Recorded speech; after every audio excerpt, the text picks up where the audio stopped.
It's always a great day when you learn Kathleen Edwards is releasing a new record. The critically acclaimed artist, 6-time Juno nominee, Polaris Prize shortlister, winner of the SOCAN Songwriting Prize. Rolling Stone also has called her devastatingly great. Oh, not gorgeous? Gorgeous. I mean, sure. Let's just... You're great. You could be great and gorgeous. That's fine. I'll take great. Okay. Did you do a little hair flip when you heard you were devastatingly great? I pushed my boobs up a little bit, just get them a little perkier. She returns with her new album, Billionaire, August 22nd. Again, emotional, beautiful writing, and also some wit in there, which we are not surprised about. Welcome back, Kathleen Edwards. Hi, Lana. Nice to see you. Lana, I think the last time we saw each other, you came to Stittsville, Ontario, to my one and only housewarming party because I quit music and moved back to Ottawa. And you came and you just cuddled with my golden retriever, Red, all night. And I'll never forget that you made that effort. Thank you. Oh, I mean, of course. I was happy to be there to celebrate your next adventure and secretly hoping that you'd return back to music, which also happened. I unquit quitters. But you know, in that time, it's interesting because whenever you release a record, there has been kind of some time, some in between albums, and I kind of wonder, is that just now the process or the time you've gifted yourself in your creative process?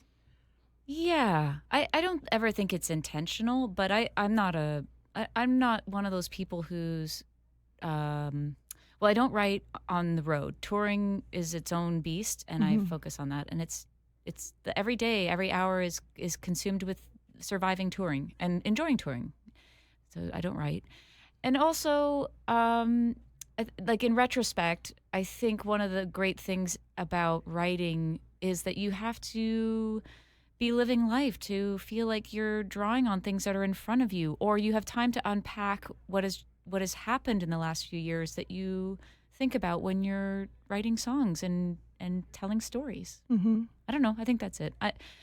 I know that's changed a lot because, you know, it didn't used to be that people would just put out one or two songs. They'd always do a body of work. And I'm still like that. I love going into the writing bubble when it's possible. And I really enjoy building songs and living with them for a while as opposed to just like write a song, record it, and then upload it. That's not my age group. That's not my demographic, guys.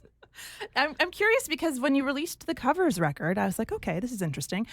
Beautiful record. But when it comes to that kind of preparing you for Billionaire, was there something about recording other people's songs that affected you moving forward? Well, I made a covers record on the suggestion of somebody who said that because I had quit music and then put out a record during the pandemic, my algorithm was terrible. And I was like, oh, I never thought about that. And that's so weird. Yeah, but you know, it's the true. it's the real world. That's fine. It's not a real world I need to spend a lot of time and energy worrying about. And he said, just make a covers record. And maybe he thought I would record like 10 Zach Bryan songs to make myself relevant. I don't know. But I recorded like a Flaming Lips song and a Tom Petty song and what else? A REM song. Just songs that meant a lot to me from albums of a time in my life that I really cherish. And, you know, I made them my songs and put them out. And so then I was ready to make a new record. Even though I had new songs ready, this was sort of like the interim project, like a little whiskey on the side because you drank your beer too quick. I love that. Well, so when it comes to Billionaire, you know, what was your headspace like going into Billionaire? Which also, by the way, you're kind of taking that word and kind of giving it a whole new context, which I appreciate. Yeah, it's been a dirty word. Why? Yeah. Why? Let's make it mean something else. My headspace going into that record, I was kind of terrified, to be honest. I felt really good about my songs, but I was terrified because for two reasons. One, Jason Isbell so incredibly offered to produce the record, but I didn't really know him.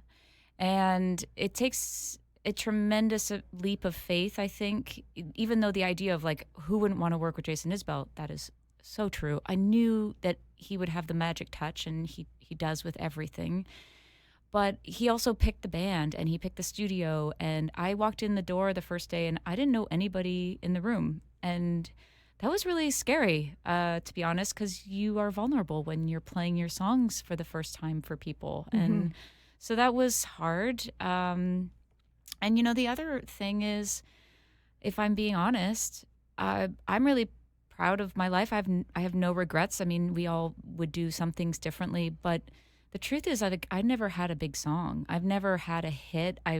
Some places I go and I don't sell more than 80 tickets or 100 tickets, and I mean, I'm thankful for those 80 or 100. But like, I didn't break out the way many people that I know have in the time that I've done this. And so sometimes you feel like, is this going to be a record where I'm going to break some new ground? And when Total Freedom came out, my last record, it was on the tail end of a really long break, and I was very excited to put it out and go and tour and pick up where I left off. And then everyone stayed home for a year and a half, and there was a bit of grieving all the effort that went into that. So this time around, I was like, hey man, I'm ready to knock it out of the park, and I'm ready to go and tour with my band. I don't own a coffee shop anymore. Like, I am hitting my perimenopausal peak, man. I am ready to rip this world apart. Bring it. I do feel like there's a do no harm, take no nonsense. Oh. I would swear if I could, but but that is prevalent in some ways on this record. Where like you still have, I called you a heart surgeon today. I was talking about you to my mom because you have the ability to kind of mend hearts, but not in like a saccharine way, but in a way that it's kind of like you how do I put it? It's like Julie Andrews. Just a spoonful full of sugar helps the medicine go down. Yeah, you kind of let people be vulnerable, I guess. Or I guess it's, how do I say it? You validate complicated emotions in your writing. Oh, gosh. Thank you. Does that make, yeah. Wow, thank you. I'm very humbled by that statement. That's very cool. Thank you. Because if you have a tough time, a grief, a heartbreak or something, sometimes you want someone who, you want an ear, but someone who understands, who can say, yeah, that sucks. There's value in kind of the honesty, I would say, that I think you bring to your writing. I think there's always these layers, and I grew up with parents who, my dad was like the son of a Manchester immigrant farmer. So feelings were not discussed. And I think even as a kid, it was sort of like tough upper lip. Let's get on with it. We don't wallow. And I'm obviously a very sensitive person, and my music is an outlet for, me processing some of life's difficult feelings. And I guess maybe there's a part of the vulnerability where I have to be vulnerable, but I also retain some armor at the same time, because we all need to still kind of try and hold our head up, even though we're prepared to cry in front of people. I don't know. So were you finding that on this record though? You going into that room, it's Jason Isbell, a whole new band, Gena Johnson. Johnson, yeah. Gena? Yeah, she's from Minnesota. Oh, okay. Also worked with my my best. I was gonna say my my Lord and Savior Dolly Parton. But so you walk into this room full of people that you have to be vulnerable in front of, who are very great at their craft. And was there a point very quickly where things became very comfortable, or was there a pivotal moment where you're like, these are my people? I mean, they're all incredibly wonderful people. It takes a while to get to know someone, so it took maybe me a day or two to feel like I just didn't want to say the wrong thing or do like I don't know. I turned into a 13-year-old version of me where I was like, I hope I don't screw this up. Gena Johnson ended up co-producing the project with Jason. She is a recording engineer turned producer, and she has, if you look at her discography, I mean, she worked with Dave Cobb for many years as an assistant, and so she worked on all these big Stapleton records. And then when she sort of went on her own, she produced a John Prine record, which won a Grammy. She's worked with Shelby Lynne, and the list is long and impressive. One of her talents, besides being a world-class Grammy Award-winning recording engineer and mixer, she's an incredibly warm, positive person to have in the studio. And as somebody who, for just circumstantial reasons, I've never really worked with women in that role. It was, oh God, was it ever nice. Like to have another woman who's a great listener and very warm and able to navigate either tension or, sadness or tears in such a kind way, which is impressive. Maybe I just needed to have more women in the studio earlier. Maybe. I apologize for getting Gena's name incorrect as well. Took me, I practiced it before going in the studio because I would see it written. I was like, that's Gena, but really it's Gena. It's spelled Gena, but, she's a Minnesotan. Gena. Love it. Because you're such a storyteller, I wanted to ask you these. Obviously, you just mentioned earlier that you don't write on the road, but do the stories and lyrics come early in the process for you? Do you kind of lead with them, or is there any place that kind of helps you bring everything together?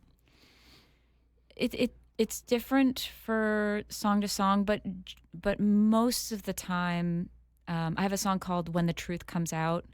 And Ken Yates, a Canadian songwriter, I don't do a lot of co-writing, but he helped me co-write it. But when I showed up to him to this writing thing to say, I have this song idea, I knew that I wanted the song to be about a friend of mine, and that the idea that I had come up with that was the nucleus of the song was that here was a person who kind of got a raw deal in the reputation department, and I had this idea like that time would be on her side. And originally I thought it would be kind of a ballad, and tell all the things that are so amazing about her.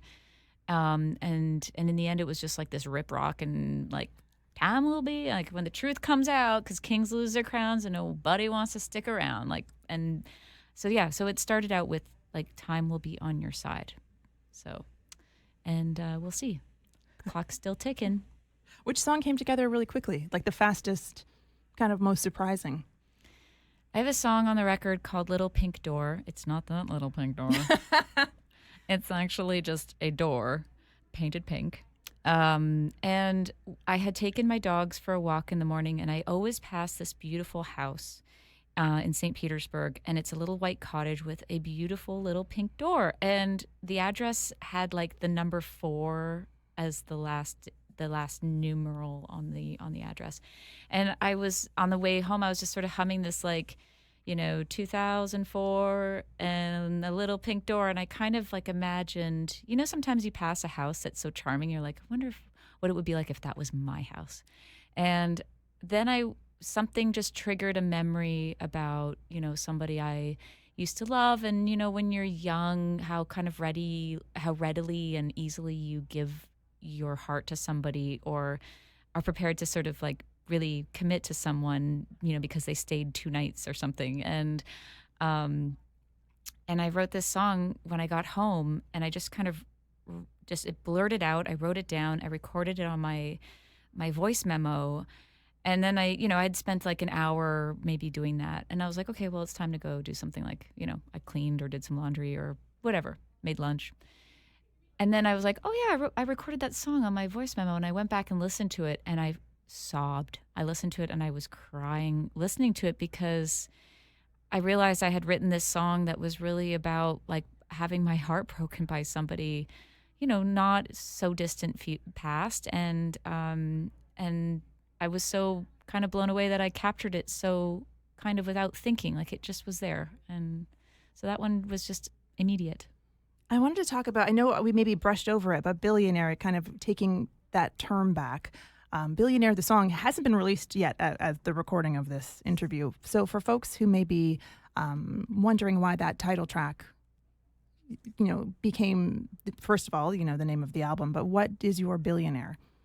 What makes you a billionaire in the world of Kathleen Edwards? Well, the song Billionaire is the song on the record that I wrote about. It was actually, I think, the first song I wrote for this record, and I had no intention originally of calling the record Billionaire. It was about a very dear friend of mine named Amanda, And Amanda came to work for me at my coffee shop. And she started out as sort of this kid who was ready for the world to open its arms to her. And she ended up running the whole business. She was one of these people whose, positive energy was infectious. I feel as though, even though I kind of could say that I feel that I mentored her a bit, she became like a sister to me. And she passed away, and it was so devastating and sudden.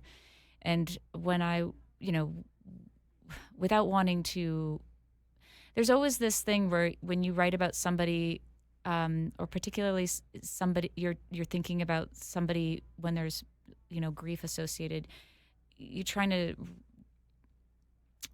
to walk that tightrope of wanting to memorialize somebody but not exploit their life for your own song. And I think in the past maybe I haven't actually succeeded at that. And this woman was so important to me that I just one day was sitting thinking about her, and I thought of all the millions of things about her that I would miss, millions of things that all the people who never knew her would never see, the loss of not ever having met her.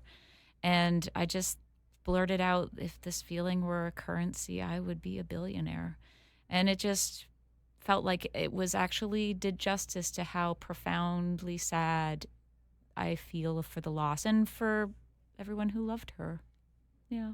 So it's about, I called the record Billionaire because of that reason, but also like in the one thing that I feel like that shifted for me in the last few years of my life is, and maybe it was her passing that kind of, snapped me out of maybe just taking things for granted. And that is that I have a lot of really beautiful and meaningful friendships in my life. I've always shown up with good intention. And sometimes that's gotten me into difficult relationships, and sometimes that has rewarded me with incredible friends, and I have a healthy family. There are all these amazing... In my life, I am so lucky. And I want to live the rest of my life without apology and to be happy, because that's what I want for other people. I think that's what we all want for others, is to live our best lives. And for some people that looks different than for others. And in life, we should have a life, we should all be billionaires. We should all want to be billionaires, to have a life that's filled with purpose and good friends and meaningful work and hard times, because hard times inform good times. What a beautiful tribute to your friend. And also I went on for a long time about that. That's beautiful. I mean, it's kind of like a raison d'etre of the record, but also something so beautiful that is a takeaway that should not be lost. In particular, with a word billionaire. Yeah. Which already has a kind of a preconceived notion. You're really reclaiming it in a beautiful, beautiful way. That's really, really beautiful. Yeah. And and the truth is also, people who are rich in life, whether that's monetary or, in character, they have a lot to offer the world. And a lot of people who are billionaires give a lot of their money away for the betterment of others. Mm-hmm. And I think that's true when you are prepared to grow and change as a person. You have more to offer, and I like that. So lovely. Well, it's been so wonderful to talk to you. Oh my God, Lana! I'm so grateful to see you. And again, if you ever want to come back, feel free. Come on back and keep us posted with how your adventures are going. I know you'll be back playing in Burlington later on this summer. I am. And also playing actually Sonic Boom in store. I am. Tomorrow, which will be fun. I'm a little bit nervous about playing Toronto because I actually have a song on this record called Little Red Ranger, but the original working title for that song was The Leafs Still Suck. I was going to say, you definitely, your wit is present, but it's a lot of bitey Leaf comments. Listen, there is one, critical, there's one sort of like professional highlight that has eluded me my whole career, which is to headline Massey Hall. It's never happened, and maybe it will never happen. But when I wrote this song, I was like, I am standing on the stage of Massey Hall, and here is the lyric, the Leafs still suck at playoff time, just because I want to hear everyone boo me at Massey Hall. Well, you said it here, and it will happen. And We'll when see. it does, we have this magical clip to play before you headline Massey Hall. All right. It's is this called manifesting? Yeah, sure. I love it. Let's make it happen. You've made a lot of things happen. Before we get to a song, I'm excited that you're going to do a little performance. I forgot to mention, you have created the entire soundtrack for the new Lilith Fair documentary. Oh, well, okay. Is that a top secret? No.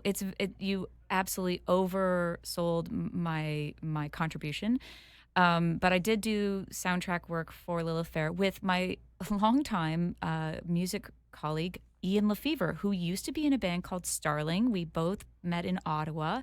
He does film and television, and I got a call from the team at the Lilith Fair documentary. I guess Dan Levy had sort of said, I'm a Kathleen Edwards fan. Could we make some of this background music sound like Kathleen Edwards? And they called me, and we made some time for it. And anyone who's watched a movie, or any movie of any kind, there's always music playing in the background, and most of it you don't notice, and you're not necessarily supposed to. That will be me. Okay. That's okay. The note sounded a little different from your publicist, but that's fine. Well, look, but at the same time, that's a really beautiful contribution. You are kind of weaving everyone through the story. Listen, it's the Lilith Fair documentary. Yeah, it's huge. My first question was like, is there not enough music already in the Lilith Fair documentary? I mean, what are you talking about? You need me. Like, no, you don't.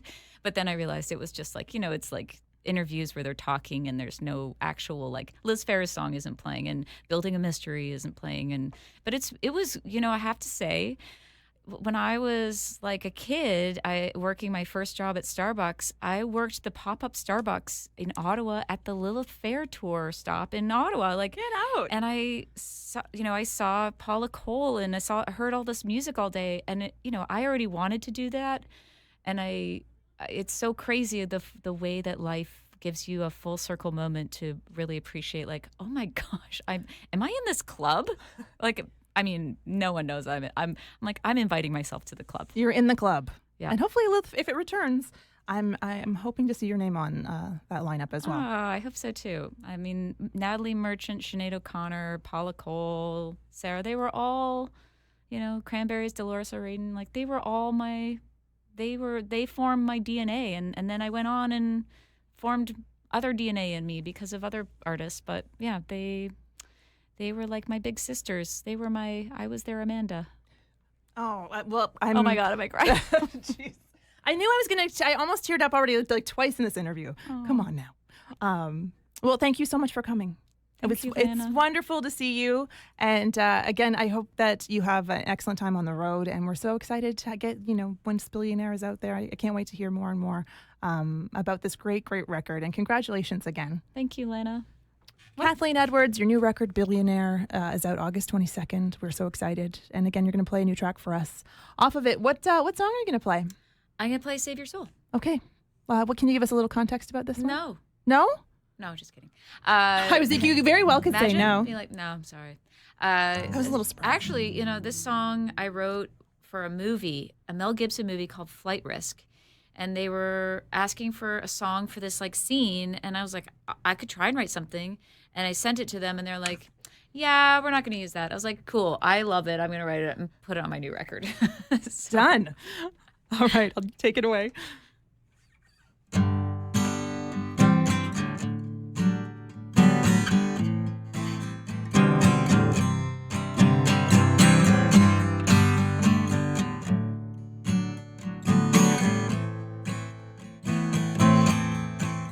On the run from yourself and everyone you know. It's a short fall to the ground when you going to dig your own hole. Line your pockets with gold. Line your pockets, well, who's gonna save your soul?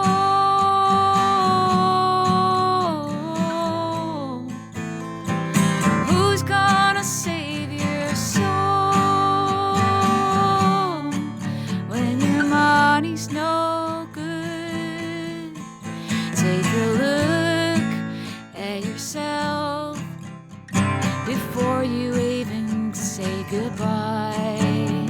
You'd have come clean years ago, but the hustle gets ya high. Line your pockets with gold, yeah, well, line your pockets.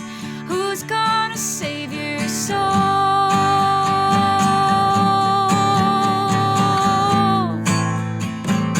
Who's gonna save your soul when your money's no good?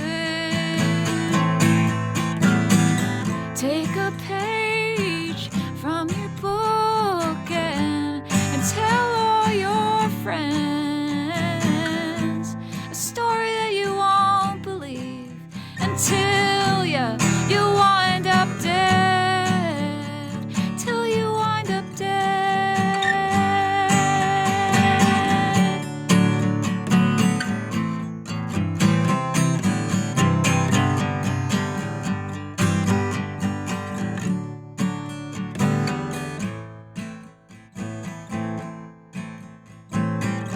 And when the sun goes down, who'll be left to pick you up off the ground? Oh, who's gonna save your soul when your money's no good? Who's gonna save your soul when your money's no good? Ooh, but who's gonna save it? Who's gonna save it?